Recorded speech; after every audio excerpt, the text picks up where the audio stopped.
নমস্কার। আসুন ঠান্ডা ঠান্ডা বৃষ্টি ভেজা দিনে রাধাবল্লভী খেয়ে দেখি।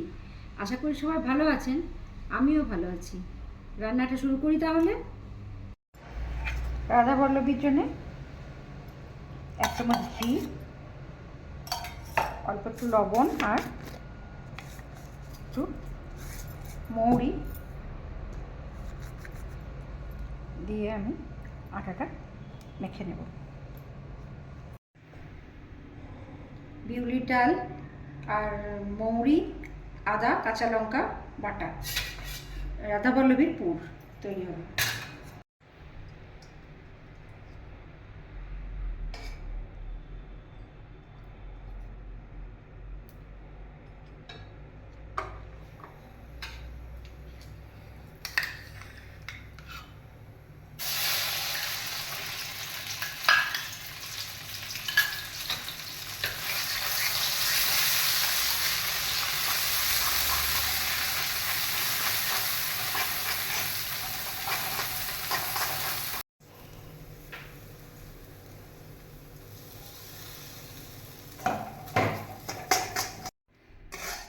বিউলির ডালের এই পুরটা এরকম হবে, তখন জানবেন যে হয়ে গেছে, পুরটা রেডি।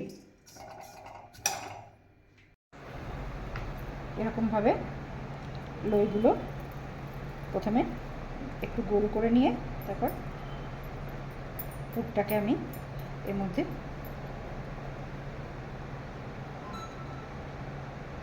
রাধাবল্লভীর পুর অনেকটা করে পুর দিয়ে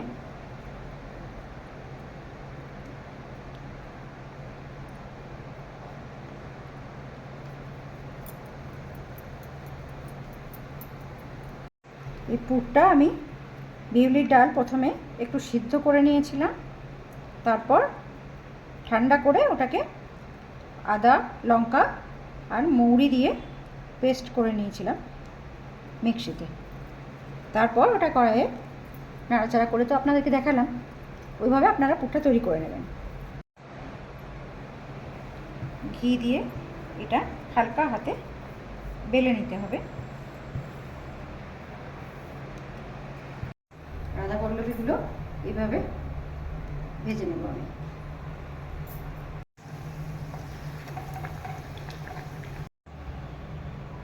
রাধাবল্লভী, গরমা গরম রাধাবল্লভী আর আলুর দম ফাটাফাটি, লাজবাব।